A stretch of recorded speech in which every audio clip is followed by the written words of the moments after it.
Graça e paz, irmãos. Estamos mais uma vez reunidos dessa forma virtual, mas damos graças a Deus porque podemos fazê-lo. Sabemos que estamos unidos em espírito para adorar o nosso Deus, para glorificar o seu nome, para louvá-lo, porque ele é digno. Vamos orar. Senhor Deus e Pai, nós te louvamos, te agradecemos, Senhor, por esse momento de culto, Senhor. Te agradecemos porque sabemos que o Senhor está sempre conosco. Te agradecemos, Senhor, porque nessa hora de pandemia, nós sabemos e temos sentido a Tua presença, temos sentido o Teu cuidado, Senhor, e te louvamos por isso. Adoramos, Senhor, o Teu precioso nome, adoramos, Senhor, o Teu Filho Jesus, adoramos o Teu Santo Espírito, Senhor. Pai, aceita a nossa adoração. Fica conosco, Senhor. Fala aos nossos corações durante esse culto. Fala-nos através da Tua palavra, Senhor. Fala-nos através dos cânticos, Senhor. Ó Pai, aceita, Senhor. Somos indignos, somos pecadores, Senhor. Mas eu te peço isso, Pai, em nome do Teu Filho amado Jesus, pela mediação do nosso Salvador Jesus Cristo. Amém, Senhor. Irmãos, agora nós vamos fazer uma leitura que está no Salmo 96, dos versículos 9 ao 13. Adorem o Senhor no esplendor da sua santidade. Tremam diante dele todos os habitantes da terra. Digam entre as nações, o Senhor reina. Por isso, firme está o mundo e não se abalará. E ele julgará os povos com justiça. Regozijem-se os céus e exulte a terra. Ressoe o mar e tudo o que nele existe. Regozijem-se os campos e tudo o que neles há. Cantem de alegria todas as árvores da floresta. Cantem diante do Senhor, porque ele vem julgar a terra, julgará o mundo com justiça e os povos com a sua fidelidade.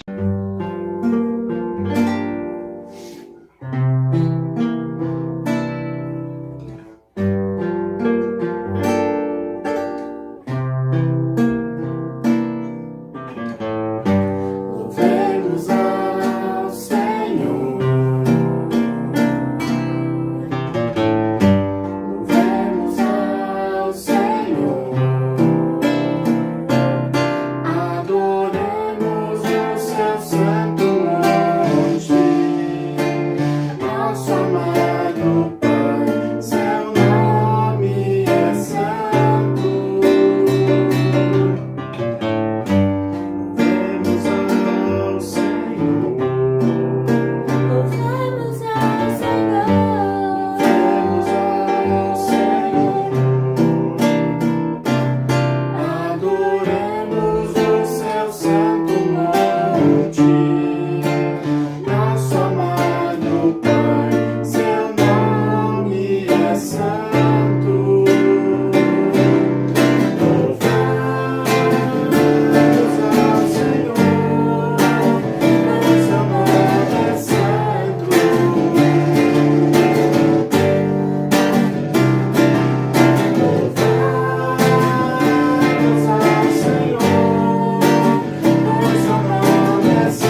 Irmãos, vamos fazer nesta hora uma oração de confissão de pecados.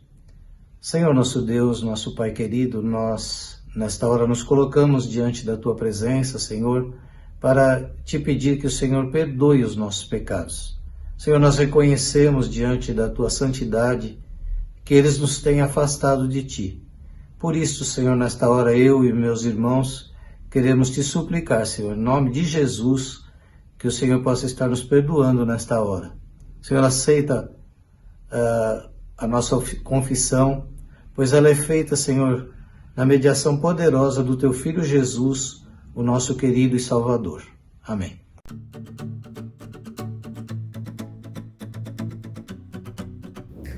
Irmãos, nós queremos introduzir uma nova parte da nossa liturgia. Nós temos no primeiro domingo a Santa Ceia. No segundo domingo nós temos um momento missionário, quando falamos de realidades da Igreja de Jesus Cristo transculturalmente em outros países, em outras realidades. E nós temos no terceiro domingo pais de joelhos, filhos em pé. E no quarto domingo agora nós estamos introduzindo este novo momento, que se chama Momento Boas Novas. Boas Novas, que é um momento para eu compartilhar, para você compartilhar, o como nós temos as experiências de pregar o Evangelho, de falar de Jesus, de ter momentos de testemunho, sejam eles falados, virtuais, sejam de qualquer forma, nós queremos abrir esse espaço também para a sua participação, de modo que nós sejamos edificados, sejamos colocados numa situação de querer mais e mais amar o nosso próximo, e isso seja bênção em nossas vidas e de um modo muito próprio, especial, na vida daqueles os quais nós estamos evangelizando. Então, abrimos este espaço para o engrandecimento do reino de Deus, porque uma das pilastras, uma das colunas do reino é a proclamação das boas novas, e nós temos esse privilégio como povo de Deus de dizer que Jesus Cristo é o nosso Senhor e Salvador. E eu quero convidá-lo, então, incentivá-lo a que também faça desse momento um momento singelo, de colocar as coisas muito simples que o Senhor, no Espírito Santo, tem convidado a você a compartilhar com os outros. Eu quero começar, então, esse momento Boas Novas falando um pouco do que tem acontecido comigo, então, nesse sentido. Nós tivemos a Páscoa agora recentemente, então, virtualmente, eu busquei contatos que havia evangelizado há um bom tempo atrás e novamente fiz contatos enviando uma mensagem especial de Páscoa. E foi muito gratificante, porque eu recebi vários retornos de pessoas que já por um certo tempo eu havia perdido o contato e voltaram a ter contato comigo por causa da mensagem da Páscoa. Então eu louvo a Deus porque o Espírito Santo me tocou naquele momento de preparar uma mensagem muito simples, mas que eu pude então colocar nos meus contatos de modo que recebessem esta bênção que eu tenho para compartilhar com eles. Isso foi um momento muito especial.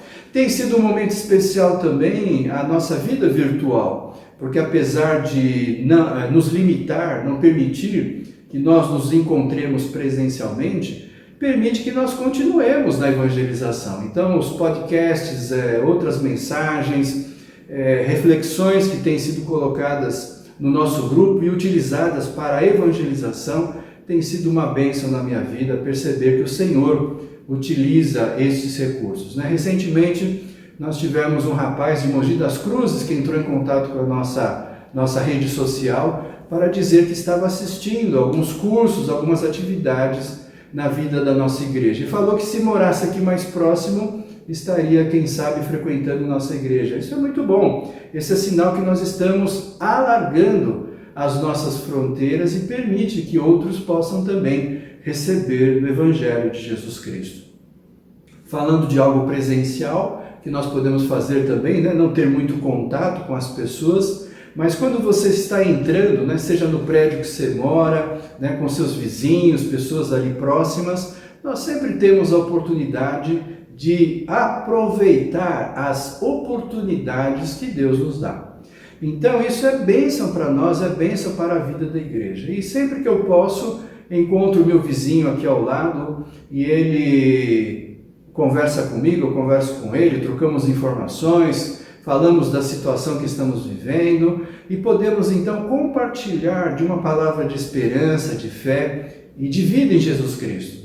Esse rapaz eu nem sabia, ele foi funcionário do Jair, de uma empresa de segurança que o Jair teve. Então eu fiquei sabendo de uma série de informações, de fatos, de relações que ele tinha com membros de nossa igreja. Isso foi extremamente gratificante. Para mim foi um sinal, um elo de ligação importante para aproveitar sempre, para ter a forma de dizer e de pregar o Evangelho a ele. Então, eu convido também a você a fazer esta singela palavra de testemunho para que nós possamos nos incentivar mutuamente a pregar o Evangelho em Cristo Jesus. Que Deus te abençoe assim e que o Senhor seja exaltado através do testemunho e palavra em Cristo Jesus.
Graça e paz, amados irmãos, nós queremos saudar a todos em Cristo Jesus, nosso Senhor.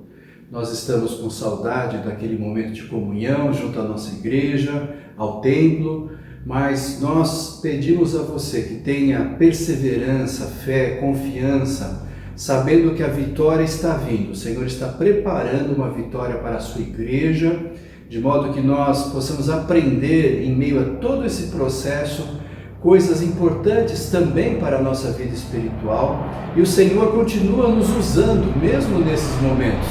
E nós precisamos entender então que Deus, o seu poder, na sua graça, tem estendido misericórdia sobre a sua igreja. Então faça disso um momento de comunhão com Deus e comunhão com seus irmãos virtualmente, para a honra e glória de Jesus. Firme e forte, fortaleça-se no Senhor e persevere na fé e na graça do nosso Deus. Eu quero fazer a leitura do texto base de nossa mensagem. Nós estamos fazendo uma sequência sobre as bem-aventuranças. E hoje nós vamos ler Mateus capítulo 5, verso 5. Bem-aventurados os humildes, pois eles receberão a terra por herança. Vamos orar agradecendo a Deus pela oportunidade de nós estarmos juntos meditando na palavra do Senhor. Senhor, nós nos colocamos diante da Tua presença, agradecendo a Deus, agradecendo pela Tua providência, pelo Teu cuidado, pela Tua proteção, pelo Teu precioso amor que tem sido derramado a cada dia sobre cada um de nós, sobre a Tua igreja.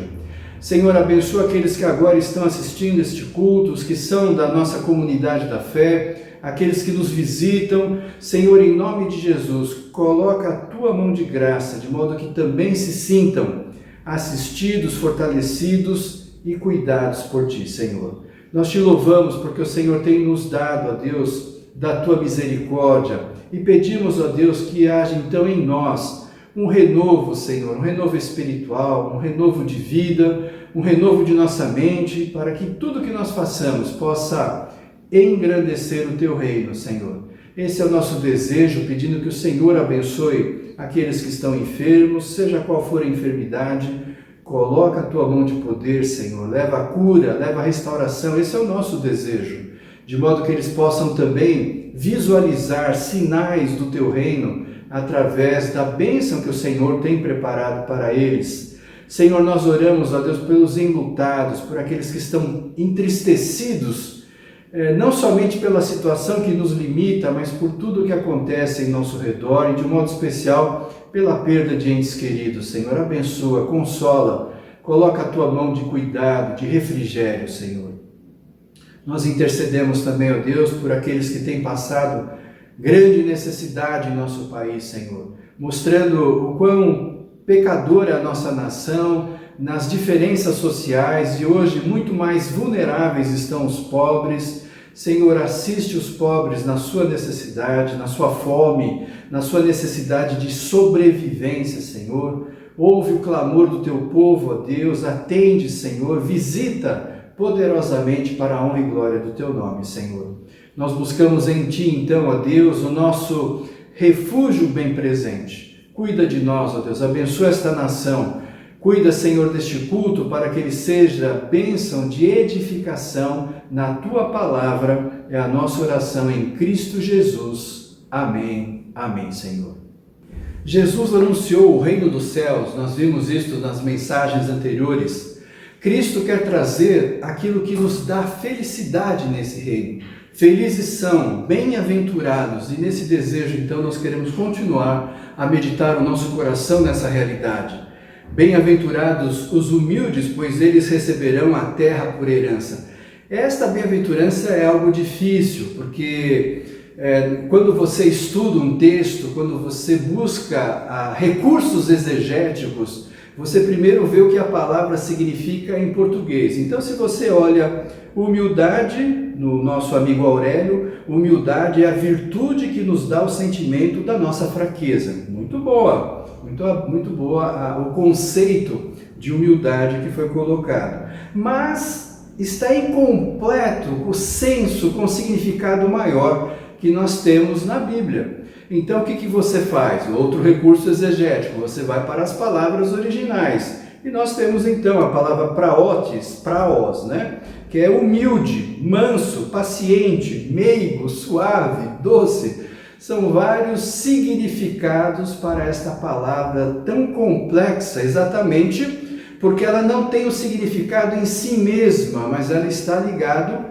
a um contexto, e é isso então que nós temos que estudar também. Aonde na Bíblia fala sobre humildade? E nós precisamos estudar essas realidades para tentar compreender qual a dimensão do que Jesus está ensinando como felizes, bem-aventurados. Que felicidade é essa do reino que eu devo incorporar na minha vida de um modo muito especial? E, portanto, nós podemos ver que a Bíblia vai colocar a questão da humildade, ou como outras traduções diz, de manso, suave, que muitas vezes em português tem um significado pejorativo, negativo.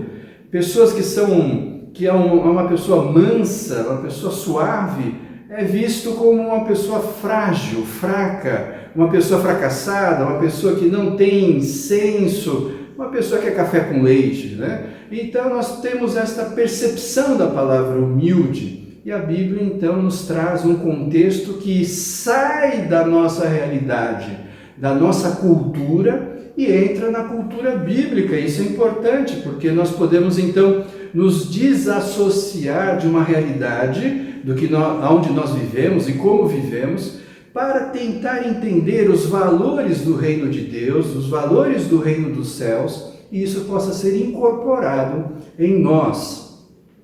Portanto, quando a Bíblia fala deste manso, deste humilde, está falando de uma atitude. É uma atitude, em primeiro lugar, diferente do que nós entendemos de humildade. Nós sempre entendemos humildade, né, ou geralmente entendemos, como uma relação minha com o outro, né?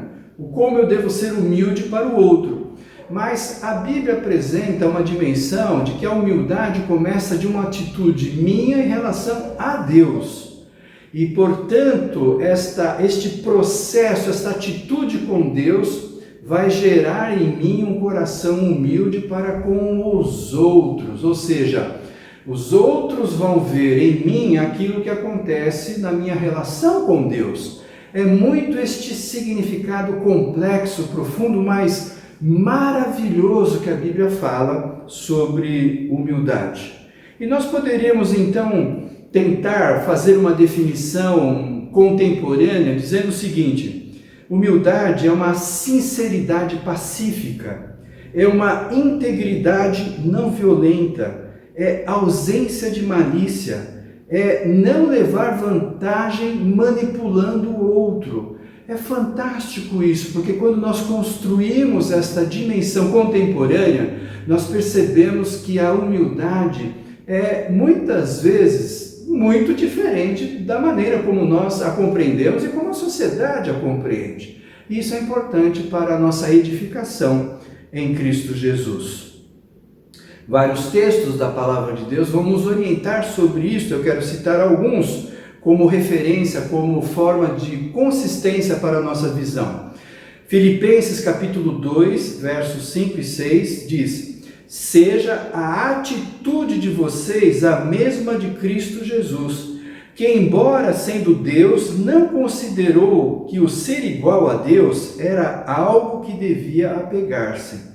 Então veja que quando Cristo se destituiu da sua glória, se esvaziou, ou seja, se colocou numa situação de humildade, para que então nós possamos perceber em Cristo o modelo, a forma e a verdade do que é ser humilde. E nesse sentido que Paulo está colocando aos filipenses, a atitude de vocês é a mesma de Cristo, ou deve ser a mesma de Cristo. Portanto, eu devo olhar como Jesus era para que verdadeiramente eu possa entender o que é humildade. Esse é um fato marcante nesse texto. Tiago, capítulo 4, versos 5 a 8 diz: ou vocês acham que é sem razão que as Escrituras diz que o Espírito que ele fez habitar em nós tem fortes ciúmes mas Ele nos concede graça maior. Por isso diz a Escritura: Deus se opõe aos orgulhosos, mas concede graça aos humildes. Esse é um fato marcante, porque é a Escritura em nós, é a palavra de Deus impregnada em nossa vida, que vai dar esse subsídio, essa consistência, essa forma, essa massa que Deus então prepara para que a nossa vida seja a manifestação deste espírito humilde. Tiago, ainda em Tiago, capítulo 1, verso 21, portanto, livrem-se de toda impureza moral e da maldade que prevalece, e aceitem humildemente a palavra implantada em vocês, a qual é poderosa para salvá-la. Veja que maravilhoso, a palavra de Deus é implantada em nós e ela então gera humildade. A partir da obediência, a partir de eu negar a mim mesmo, de eu não querer que eu prevaleça, porque o ser humano tem essa perspectiva pecadora de ser prepotente, soberbo, de achar-se suficiente em si mesmo. Quando nós começamos a desconstruir, a quebrar essa estrutura da nossa alma, do nosso ser, Deus nos preenche com a sua palavra, e essa palavra tem que ser palavra viva, palavra que eu aplico na minha vida, na minha forma de pensar e agir, e assim fazendo, diz o texto, eu posso verdadeiramente aceitar este espírito de humildade. Há 2 textos nos evangelhos que eu vou citar que falam sobre a atitude humilde de Jesus. Veja que interessante. Mateus capítulo 11, verso 29. Tomem sobre vocês o meu jugo e aprendam de mim, pois sou manso e humilde de coração, e vocês encontrarão descanso para as suas almas. Jesus não estava dizendo, olha, eu sou muito quietinho, eu sou muito tranquilo, eu não me envolvo com nada, eu deixo as coisas do mesmo jeito, da mesma forma, porque eu sou manso, eu sou humilde. E essa é a concepção mundana que existe aí fora. Mas a concepção bíblica é de um Deus atuante, de um Deus que age, de um Deus que se posiciona, de um Deus que está sempre pronto a falar a verdade e agir por ela. E isso é claro para nós em nossas vidas. Mateus capítulo 21, verso 5, digam à cidade de Sião, eis que o seu rei vem a você humilde e montado num jumentinho, cria de jumenta. Esses textos nos levam então a entender que há também uma falsa humildade, que inclusive a Bíblia cita isso, eu vou citar mais para frente esse versículo. Há uma falsa humildade. Às vezes nós pensamos que estamos sendo humildes, mas não estamos. Há um conceito de falsa humildade do crente zen. Zen atitude, zen posição, zen nada, né? Ele não quer ter uma posição. Se alguém vem falar com ele, não me conta, eu só oro por você. Então eu me sinto humilde, porque eu não quis saber sobre a vida pessoal da pessoa, isso não me interessa. Eu sou humilde. Então eu não vou me envolver com essa questão. E muitas vezes nós temos uma atitude que mostra exatamente nossa fraqueza, nossa indiferença, nosso medo, nossa covardia, e nós a revestimos como uma visão de humildade. E não é isso que a Bíblia diz. O texto que nós lemos nos evangelhos, no Mateus 11, que eu falei de Jesus, da sua humildade, do seu coração, que nós devemos aprender da humildade de Jesus, esse mesmo texto, capítulo 11, Jesus vai dizer os ais para as cidades, palavras extremamente duras, palavras de exortação seríssimas. E quantas vezes Jesus falou para os fariseus, para aqueles que eram os doutores da lei, aqueles que eram os religiosos, mas que estavam mentindo para si próprios, e Jesus intervém na vida deles de um modo muito incisivo, palavras muito duras. Quem não lembra das palavras de Jesus, que dizendo aos fariseus que eles eram túmulos caiados, né? Ou seja, eram bonitos por fora, pintados de branco, mas por dentro estavam podres. E essa é uma realidade que alguém pode dizer, nossa, como Jesus foi politicamente incorreto, ele falou uma coisa que ofendeu aquelas pessoas. É verdade, deve ter sido muito duro a palavra de Jesus. Mas será que Jesus queria ofender ou Jesus queria que a verdade fosse entendida na dureza e também na profundidade da situação? Isso é muito importante para nós. Eu gosto de futebol, acho que todo mundo geralmente gosta, né? E imagina você jogando num time ou assistindo um time e tem um centroavante muito bom. Ele então pega a bola, chega na frente do gol, o jogo está 0-0, ele olha para o placar e ele chuta para fora.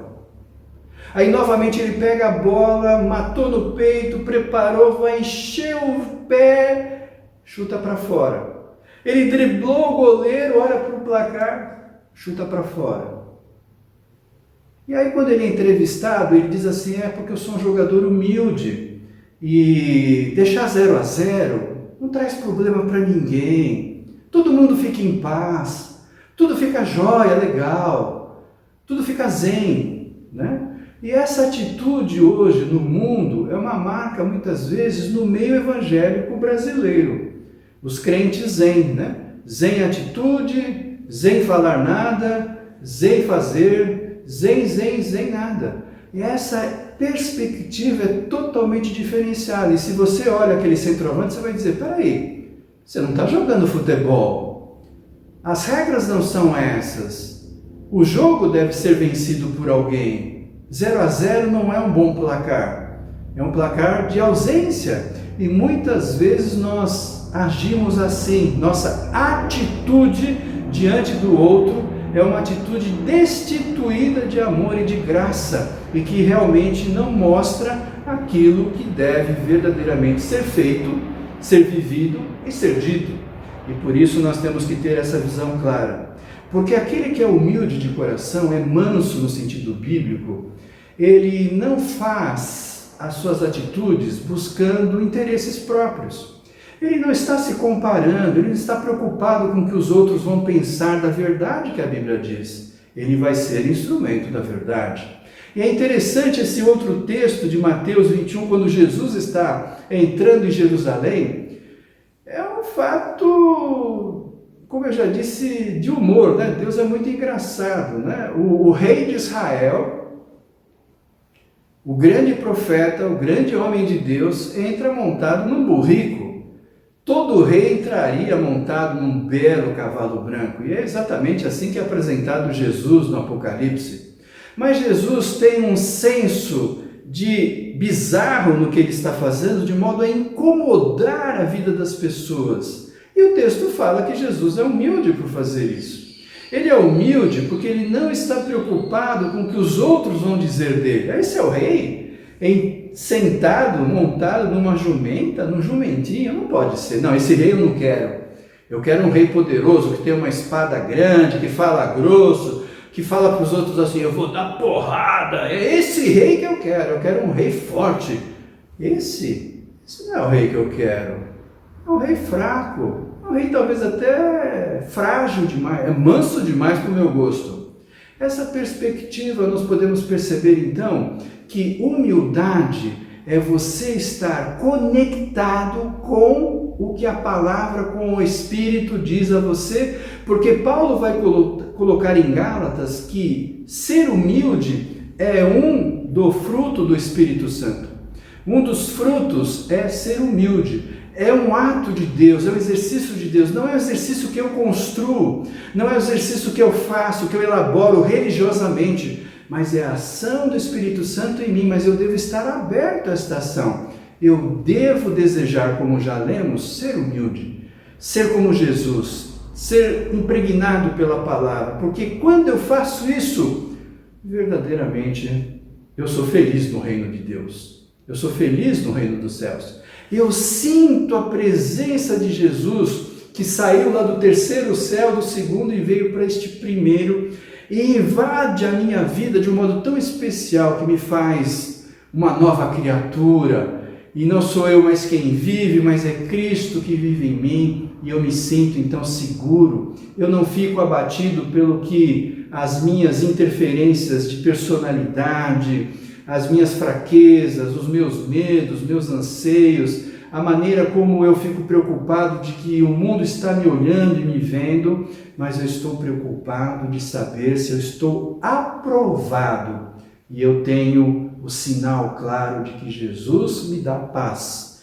Por isso, o humilde é o mensageiro da paz.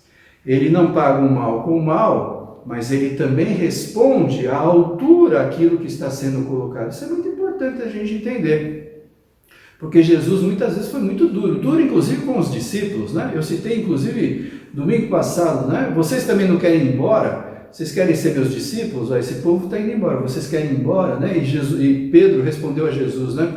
Senhor, para onde nós iremos? Só tu tens as palavras de vida eterna, a gente não quer ir para lugar nenhum, a gente quer ficar contigo, porque o Senhor é aquele o qual nós estávamos aguardando e queremos viver com o Senhor para a nossa vida. É exatamente isso. Pedro estava dizendo assim, eu não estou preocupado com o que os outros estão indo embora, não. Eu não estou preocupado com o que os outros estão dizendo ou vivendo a vida religiosa deles. Eu estou preocupado com a minha vida, com a vida aqui dos nossos discípulos, irmãos em Cristo, com você, Jesus, para vivermos plenamente essa realidade. Jesus muitas vezes usou palavras duras, porque Jesus também disse assim, da maneira que te medires, será medido. Da maneira que Jesus era medido, ele também media os outros, porque quantas vezes na Bíblia Jesus é interpelado, é questionado com uma malícia. Então, humilde é aquele que se despoja dessa malícia e fala a verdade. E muitas vezes paga um preço alto por isso, porque falar a verdade nem sempre é bem visto, é melhor falar de outro jeito. Fala, mas fala de outro jeito, né?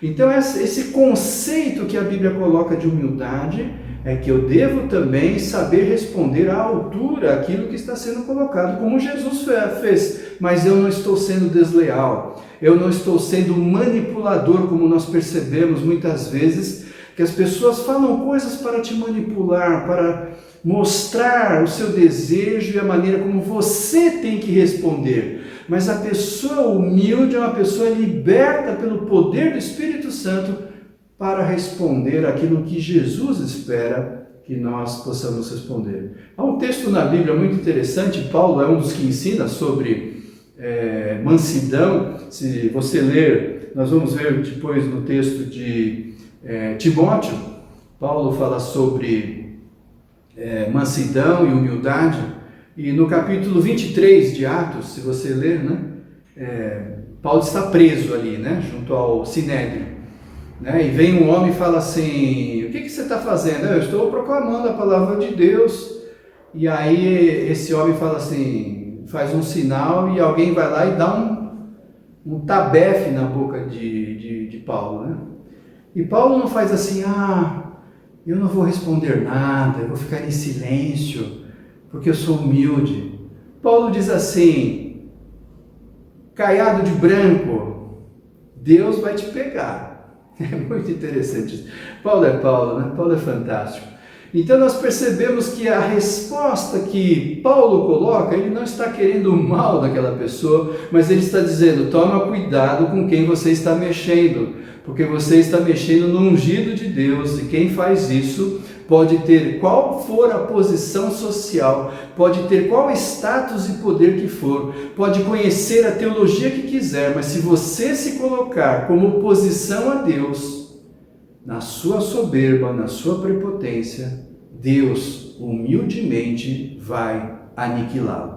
Essa é uma realidade bíblica que nós vemos e percebemos que temos que entender também, porque hoje muitas vezes humildade é ausência, é inércia, é se ausentar de uma situação, de uma realidade e dizer, bom, eu estou fazendo o correto, porque assim eu não me envolvo, isso também não é fomentado e termina aí. E não é verdade, a gente percebe que no mundo espiritual as coisas não acontecem assim, exatamente como o texto que nós lemos em Tiago 4, que fala no contexto de orgulho e humildade, resistam ao diabo e ele fugirá de vocês. Ou seja, continuamente, constantemente, nós estamos numa batalha espiritual. E não há 0-0 no jogo espiritual. Ou um time ganha, ou o outro ganha. E nós precisamos, no espírito de ser humildes para termos a felicidade do reino dos céus, entender verdadeiramente qual time a gente quer jogar. Cada dia eu me levanto e tenho que perguntar para mim mesmo, qual time eu quero jogar? Qual posição? Eu quero fazer gols para o reino de Deus ou eu quero simplesmente chutar a bola para fora e dizer, não, eu fiz minha parte? Nós temos que entender isso numa dimensão profunda de uma verdade que Cristo coloca para nós. Nesse aspecto, então, nós temos que esta falsa humildade também é combatida pela própria palavra de Deus. Colossenses capítulo 2, versos 18 e 19, não permitam que ninguém que tenha prazer numa falsa humildade e na adoração de anjos os impeça de alcançar o prêmio. Tal pessoa conta detalhadamente suas visões e sua mente carnal a torna orgulhosa. Veja que interessante, isso é muito profundo. Paulo está dizendo, olha Timóteo, tem gente que tem o evangeliquez, né? Fala bonito, fala assim com voz singela, né? Tem voz de travesseiro, né? Você se sente flutuando, gostoso, né? Mas ele está seduzindo a sua mente, usando sua mente carnal para simplesmente dizer coisas que não são provenientes da palavra de Deus. Isso é uma verdade que nós precisamos entender, esse discernimento espiritual de que verdadeiramente Deus quer conduzir nossas vidas, nosso coração, para uma humildade que não seja esses meandros de falar coisas que não representam verdadeiramente a minha vida com Deus. E Deus quer que nós tenhamos esta integridade, como eu disse lá no começo, né? Podemos dizer que humildade na Bíblia, hoje, no aspecto contemporâneo, é sinceridade pacífica, integridade não violenta, ausência de malícia, vantagem pessoal de não querer manipular a ninguém. Essas atitudes mostram verdadeiramente como eu participo do reino dos céus. Quando Jesus então coloca esta questão para os seus discípulos, de que eles deveriam olhar para ele, ver que ele era manso, que ele era suave, então, que ele era humilde, não era numa atitude de forma, mas uma atitude de conteúdo daquilo que está dentro de mim. Eu devo ter coragem, intrepidez, e a Bíblia quando fala que Deus não nos deu espírito de covardia, mas de coragem e intrepidez, é porque há momentos em nossa vida que nós temos medo, há momentos que nós temos medo de testemunhar, há momentos que nós não queremos ser como a Bíblia diz que nós devemos ser. E este espírito então é retirado, porque o Espírito Santo quer nos dar um espírito de coragem. E esta coragem não é aquela coragem de ser herói, mas é a coragem de viver a palavra de Deus da maneira como ela é. Porque hoje nós estamos vivendo esse mundo fake, onde as pessoas estão se acostumando com o crente zen, com esses mantras, né? Eu falo isso nem porque eu sei se é verdade, mas eu quero fazer uma bajulação com você. Eu mando isso para você, nem sei se é verdade, mas eu mando porque eu quero que você lembre de mim, eu quero que, na minha soberba e na minha prepotência, eu quero ser lembrado dessa forma. Então aí a pessoa comenta, né? Nossa, que mensagem que você colocou. E assim nós estamos vivendo um mantra, né? Uma mensagem que não brota verdadeiramente da verdade e da realidade a qual nós estamos vivendo. E quando Jesus diz felizes os que são humildes, que são mansos, Jesus está dizendo como são os meus que seguem a verdade, vivem essa verdade com coragem. Então, Jesus não está relacionando humildade com ausência e formas de manipulação ou de distanciamento, mas alguém que coloca a sua cara para bater, fala a verdade, porque sabe que a verdade que está dizendo não é para ofender o outro, mas é para edificá-lo. Isso é muito maravilhoso, isso é bênção para nós. É muito bom quando você conversa com alguém e você se sente confortável. Nossa, eu posso ser sincero com essa pessoa. E é muito duro com as pessoas que são prepotentes e soberbas, porque você muito milindre, você tem que tomar cuidado. Eu pus uma vírgula a mais aqui, a pessoa vai se ofender. É muito difícil isso, porque isso mostra uma religiosidade que é construída em cima do que nós lemos no texto, mente carnal. Nós precisamos ter uma mente diferente, uma mente espiritual. E isso verdadeiramente é a humildade que a Bíblia coloca para nós. Portanto, humildade não é inatividade, mas é atividade comandada e alimentada pela sabedoria e pela providência de Deus. É autenticidade. Mais que tudo, é significar viver a verdade sobre si mesmo. Ser honesto consigo mesmo e com os outros. Existe uma frase de Santo Agostinho que eu gosto muito, que ele diz assim: toda humildade consiste em conhecer a si mesmo. Eu vou repetir. Santo Agostinho dizendo: toda humildade consiste em conhecer a si mesmo.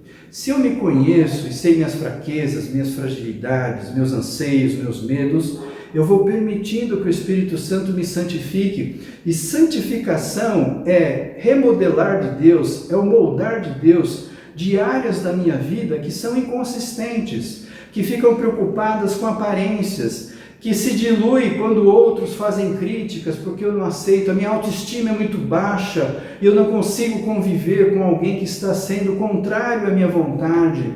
Você pode colocar a sua vontade, mas você não pode deixar que a sua mente se contamine com uma carnalidade a ponto de dizer: eu nunca mais vou falar nada, eu nunca mais vou participar. E hoje nós temos uma infinidade de crentes sem igreja, que são crentes que estão adorando a virtualidade, porque assim, eu vejo você de longe, mas eu não preciso conversar com você.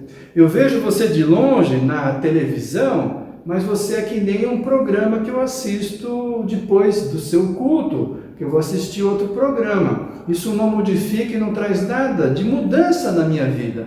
Mas se eu permito que ao assistir este programa, eu permita que o Espírito Santo transforme a minha realidade, eu estou exercendo uma liberdade para o Espírito Santo fazer com que o fruto do Espírito, que um deles é a humildade, faça parte da minha vida e da minha existência.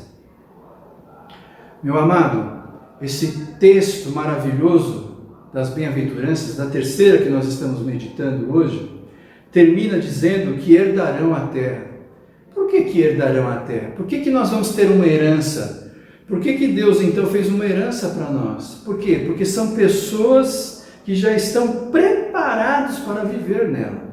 Só pode viver no novo céu e na nova terra, na dimensão daquilo que Deus está a fazer e por fazer, porque tem esta herança. É uma promessa, é um compromisso de Deus. Eu vivo isto pela fé, eu vivo isto pela esperança em Jesus Cristo, de saber que eu posso me apropriar. Este mundo é meu, porque a partir da minha condição de buscar a humildade, eu já tenho esta terra como herança. Porque um dia eu e você, em Cristo Jesus, poderemos ver o Cristo vivo reinar e ser o Senhor da glória sobre todas as coisas. E assim, eu verdadeiramente, você, seremos herdeiros do reino de Deus, do reino dos céus, para a honra e glória desse Deus maravilhoso. Que o Senhor te abençoe e fortaleça a sua vida.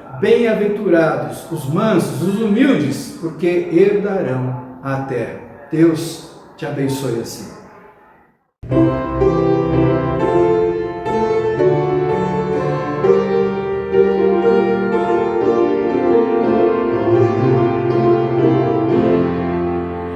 Em Jesus confiar, sua lei observar, oh que gozo, que bênção, que paz, satisfeito guardar tudo quanto ordenar, alegria perene nos traz, crer observar tudo quanto ordenar, o fiel obedece ao que Cristo mandar.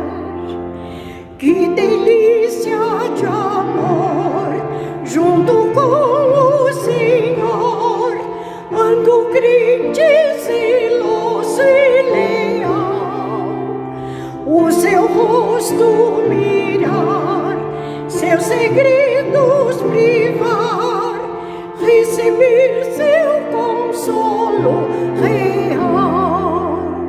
Crê observar tudo quanto ordenar, o fiel obedece ao que Cristo mandar.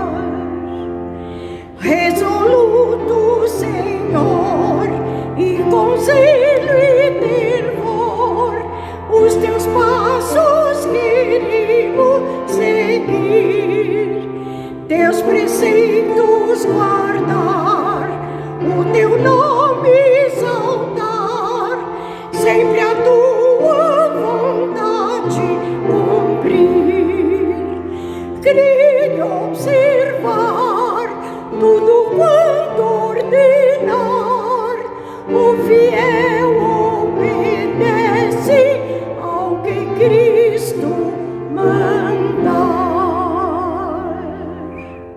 Eu quero desejar a você uma boa semana em Cristo Jesus, que nós possamos refletir profundamente.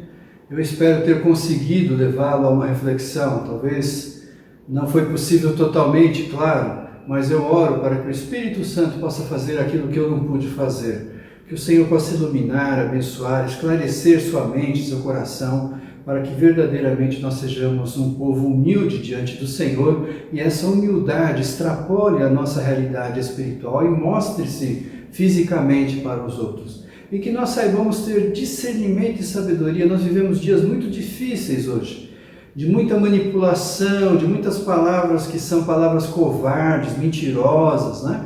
E que vão bajulando, vão levando o ser humano, as pessoas a serem cativadas por essa palavra. E essa cativação, esse cativar, é um ato de aprisionamento, de se tornar escravo. Quando eu lembro assim de palavras muito tênues, muito zen, né, que querem nos agradar, nós percebemos, por exemplo, na tentação de Jesus. O diabo em nenhum momento tentou Jesus com violência, ofendeu Jesus, colocou ele numa situação de força. Ao contrário, ele usou palavras bonitas, ele usou termos agradáveis, ele sugeriu e apresentou fatos fantásticos. E é isso que o inimigo faz conosco, é isso que o diabo tenta fazer com a igreja, é isso que a mente carnal elabora quando a gente percebe como o mundo tem esses meios, esses modos, esses meandros de dominação. Então, meu desejo é que esta franqueza, esta sinceridade, esta integridade, este desejo de uma sinceridade clara e viva diante de Deus possa se fazer presente em nosso viver. Meu desejo é esse para essa semana em Cristo Jesus. Bem-aventurados os humildes, os mansos, pois eles receberão a terra por herança. Vamos receber essa herança buscando com profundidade, com desejo, com argúcia, com força, com ânimo, com perseverança, a presença viva e redentora de Jesus. Deus te abençoe. Que a paz de Deus, que excede todo entendimento, guarde o teu coração em Cristo Jesus e que as bênçãos e as consolações do Espírito Santo estejam sobre você e sobre todo o povo de Deus, agora e para sempre. Amém. Amém.